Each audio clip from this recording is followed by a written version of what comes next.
बिना किसी देरी के चलते हैं सीधा वीडियो की तरफ। तो मूवी की शुरुआत होती है ओकी नाम के एक लड़के को दिखाते हुए जो कि मेले में काम कर रहा होता है और यहाँ पर उसे एक टब के ऊपर लड़की बनकर बैठना था जहाँ पर बोर्ड पर हिट करने पर वो पानी पर गिर जाता और एक लड़का उसे 6-7 बार पानी में गिरा देता है। तो वो उस लड़के से लड़ाई करने लगता है जिससे कि उस शॉप का ओनर उसे काम से निकाल देता है। अब वो काम की बात करने अपने पुराने दोस्तों बोरिस, जेजल और बेने के पास जाता है जो कि उसी मेले वाले एरिया में एक हॉन्टेड शॉप चलाते हैं, लेकिन अभी उनका धंधा काफी मंदा चल रहा था। साथ ही साथ उनके पास विजिटर्स नहीं आ रहे होते तो उनके पास पैसे नहीं थे और पैसे नहीं है तो वो इस कॉटेज का रेंट तक नहीं भर पा रहे थे और ऐसे में वो ओकी को क्या ही जॉब दे पाते। अब हम इन सब के बारे में हल्का हल्का जान लेते हैं। तो ओकी एक छोटा मोटा ठग है जो कि जेल से अभी अभी बाहर आया था और उसकी माँ और बहन है जहाँ पर उसकी माँ की तबीयत काफी खराब रहती है।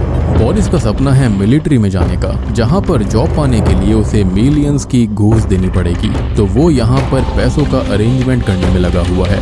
अब आते हैं जेजल पर, तो वो भी बेरोजगार है जो कि बाकी दो के साथ इसी हॉन्टेड हाउस में काम करता है और उसके पास फिलहाल रहने के लिए घर नहीं है तो वो बाहर जाकर कहीं भी रहने लगता है और बाद में पिटता भी है। और तभी हम आते हैं बेने पर, तो वो नाओमी नाम की एक लड़की से बहुत प्यार करता है और उससे शादी करना चाहता है, लेकिन नाओमी के पिता ने ये शर्त रखी है कि वो उसे नाओमी का हाथ तभी देंगे जब वो पैसे कमाकर 1000 लोगों के साथ धूमधाम से शादी करेगा। तो वो इस चीज के लिए पैसे जोड़ने के चक्कर में था।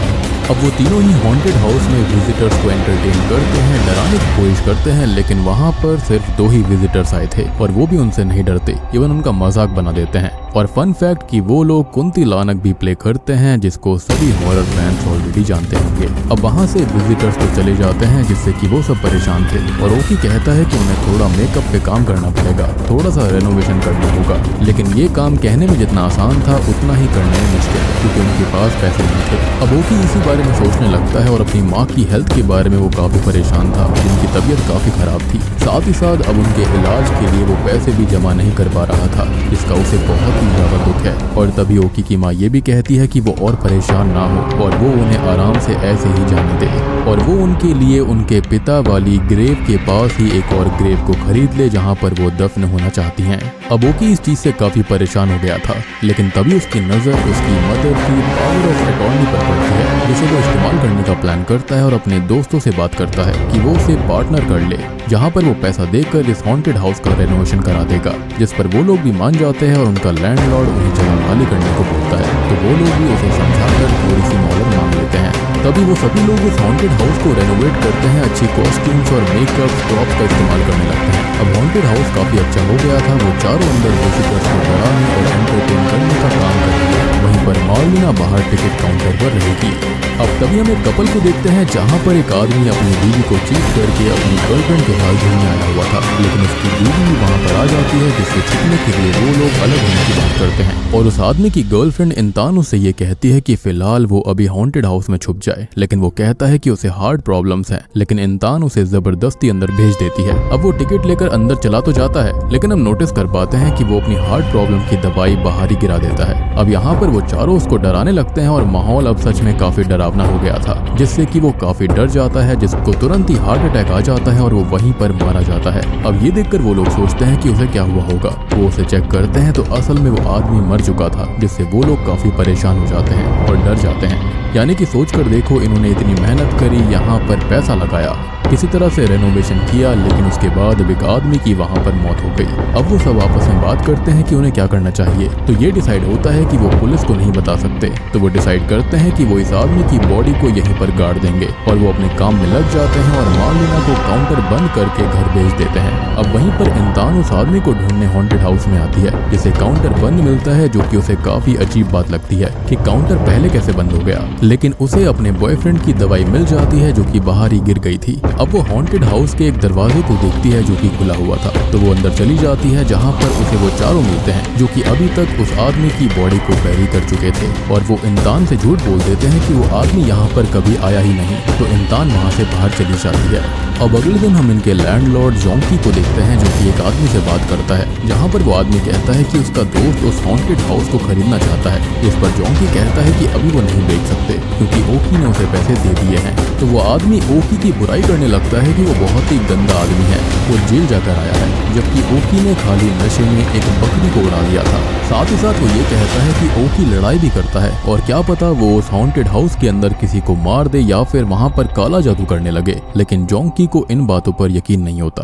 अब हम तभी इंसान को देखते हैं जो कि उस आदमी के लिए परेशान थी, यानी कि अपने बॉयफ्रेंड के लिए, जो कि उसकी दी हुई सिमरी फेंक देती है। अब इसी बीच हम उस आदमी की वाइफ को देखते हैं जो कि पुलिस स्टेशन जाकर उसकी रिपोर्ट लिखवाती है, जिसके अंदर वो कहती है कि वो अपना फोन घर पर भूल गया था, जिस पर रेप करके कोई मैसेज आया हुआ था और उसे लगता है कि किसी लड़की ने ये किया है। तो पुलिस वाले उस नंबर को ट्रैक करना शुरू कर देते हैं जो कि इंसान के पास था। तभी हमें बेने को दिखाया जाता है जो कि नाओमी के पास आता है और वो शादी के एक्सपेंसेस को लेकर बहुत परेशान था। तो वो उसे दिलासा देती है और हिम्मत देती है कि वो अच्छा है, हार्ड वर्किंग है और कुछ भी करे, बस किसी को मार कर उसकी बॉडी छुपाने वाला क्राइम नहीं करे। जिसको सुनकर वो हिल जाता है क्योंकि वो एग्जैक्टली यही कर बैठा हुआ था। अब हम हॉन्टेड हाउस में मार्लिना को देखते हैं, यानी कि वही टिकट काउंटर वाली लड़की को, जो कि साफ सफाई कर रही होती है। तो उसे उस आदमी की कैब मिलती है जिसे वो वहीं पास में ही रख देती है और यहाँ वो चारों विजिटर्स के लिए तैयार होने लगते हैं। तो अब सडनली वहाँ पर हलचल शुरू हो जाती है, जिसमें वो सब लोग बहुत ही ज्यादा डर जाते हैं और वो हलचल बहुत बढ़ जाती है, जिसके साथ ही उस आदमी का भूत उन्हें हॉन्ट करता है। तो वो भागने लगते हैं और जो विजिटर्स आए हुए थे वो भी बहुत ही ज्यादा डर जाते हैं, यानी कि ये नकली हॉन्टेड हाउस अब असली में हॉन्टेड हो गया। अब ऐसे ही कुछ दिन और चलता है और सब अपनी लाइफ को लेकर बहुत परेशान थे।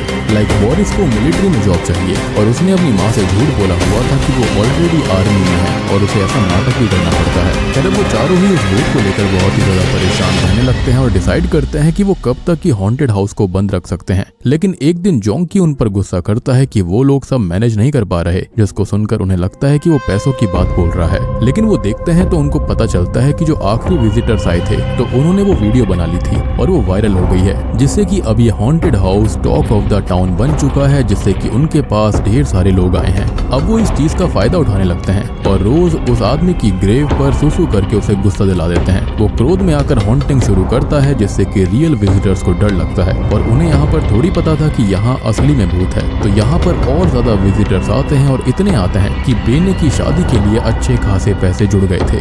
जेजल जो होता है वो अपने कर्जे चुका देता है और बोरिस आर्मी के लिए भी घूस दे देता है। वहीं ओकी अपनी माँ के लिए टाइम पर दवाई और अपने पिता के पास एक अच्छी ग्रेव भी खरीद लेता है। इनकेस अगर उसकी माँ नहीं बचती है तो वो उनको एटलीस्ट पीसफुली बैरी कर पाएगा। अब सब कुछ ठीक ही चल रहा होता है, सभी बहुत खुश थे क्योंकि उनका काम भी बन गया था, अच्छे पैसे भी आ रहे थे। साथ ही साथ ओकी ने अपनी माँ की पावर ऑफ अटॉर्नी रीगेन भी कर ली है और वो लोग खुश होते हैं जो कि अब हंसी मजाक से जीवन काटने लगते हैं। लेकिन वो भूल गए थे कि जिस भूत का वो इस्तेमाल कर रहे थे वो एक समय पर जिंदा था और आज न्यूज देखकर उनके होश उड़ जाते हैं क्योंकि वो आदमी एक वेल नोन और पावरफुल पॉलिटिशियन था जिसका नाम बासुकी है और अब उसे पुलिस और उसकी वाइफ रत्ना ढूंढ रहे हैं। अब इससे वो लोग तो हिल ही गए थे, लेकिन ये खबर जोंकी का क्लीनर भी देख रहा होता है जो कि बोल तो नहीं सकता था, लेकिन वो बासुकी को पहचान जाता है कि उस रात उसने उसे हॉन्टेड हाउस में जाते हुए देखा था।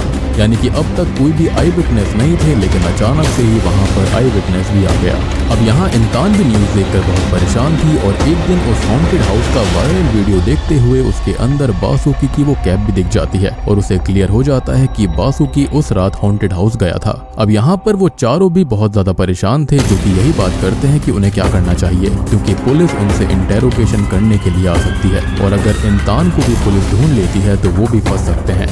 इनफैक्ट वो जेल भी जा सकते थे क्योंकि वो इतना तो कह ही देगी कि बासुकी यहाँ पर आया था, वो उसके साथ मेले में था। अब इसी बीच पुलिस ऑफिसर तोहार अपनी टीम के साथ वहाँ पर विजिट करने आता है, लेकिन आज डर के मारे जेजल वहाँ पर कब्र के ऊपर सुसु नहीं कर पाता, तो वहाँ गोस्ट हॉन्टिंग्स भी शुरू नहीं होती, जिससे कि तोहार ऐसे ही वापस चला जाता है। लेकिन वो यहाँ पर ये नोटिस करता है कि वहाँ पर एक ग्रेव थी, तो उसको ऐसा लगता है कि शायद से ये प्रॉप का ही हिस्सा होगा वहाँ से, लेकिन उसे सुसु की स्मेल आ रही होती है जिसकी कंप्लेंट वो बाहर टिकट वाली काउंटर लड़की मार्लिना से करता है और अब वो दोनों ही थोड़ा थोड़ा एक दूसरे को पसंद करने लगते हैं। अब रात को इंसान वहाँ पर आती है जिसे वो क्लीनर देख लेता है और सोचता भी है कि वो रात को मार्केट बंद होने के बाद यहाँ पर कर क्या रही है। अब इंसान इन चारों से मिलती है और ये कहती है कि ये कैप तो बासुकी की है जो कि इसी हॉन्टेड हाउस में मौजूद है और उन्हीं लोगों ने उसे मार कर यहीं पर गाड़ दिया है और वो यहाँ से खाली दूर जाना चाहती है। वो इन झमेलों में नहीं पड़ना चाहती क्योंकि उसने इतनी बड़ी गलती नहीं करी है कि उसे सजा मिले। उसने खाली एक मैरिड मैन से अफेयर चलाया था, इसका मतलब ये नहीं है कि उसको सजा मिल जाए और ऐसा ऐसा ही वो चार भी कहते हैं, क्योंकि उनकी भी कोई गलती नहीं थी। हार्ट अटैक जो आया था वो उसकी खुद की गलती से आया था।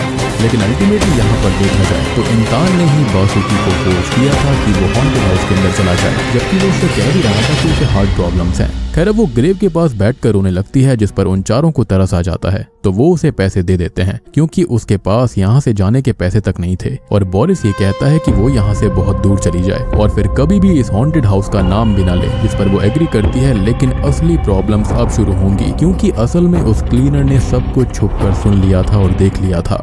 अब वो बोल तो सकता नहीं था, तो वो इशारों में जोंकी को ये समझा देता है कि वो बासुकी के बारे में जानता है, और ये चीज उन चारों को भी पता चल जाती है। अब पुलिस ऑफिसर तोहार और टीम जोरों शोरों से काम पर लगे हुए थे, और तोहार तक क्लीनर की खबर भी पहुंच जाती है कि वो कुछ बताना चाहता है, लेकिन वो बताएगा कैसे ये फाइंड आउट करना भी बाकी था। अब तोहार रिसेंट टाइम्स में मार्लिना यानी कि उसी टिकट काउंटर वाली लड़की को भी डेट करने लग गया था, जो कि इनकी ही चारों की टीम का हिस्सा थी। तो वो उसको कुछ बातें बताता है, और वो ये सारी बातें इन चारों को बताती है कि तोहार एक साइन एक्सपर्ट से क्लीनर की बात समझने की कोशिश करने वाला है। खैर अब रात को वो ये डिसाइड करते हैं कि वो उस क्लीनर से मिलकर उसे समझा बुझा देंगे, उसे रिश्वत देंगे और वो उससे मिलने जाते हैं। वो उसे कंफर्टेबल करने के लिए ट्रैश बैग, स्वीपर और बाकी क्लीनिंग का सामान भी लेकर जाते हैं, ताकि उसको हेल्प मिलेगी। लेकिन यहाँ पर क्लीनर को ये लगता है कि वो उसे मारने आ रहे हैं, और वो उसकी बॉडी को दफनाने के लिए ट्रैश बैग और इन सब चीजों का इस्तेमाल करने वाले थे। वो भागता है और एक जगह चढ़ जाता है, जहाँ से वो गलती से नीचे गिर पड़ता है,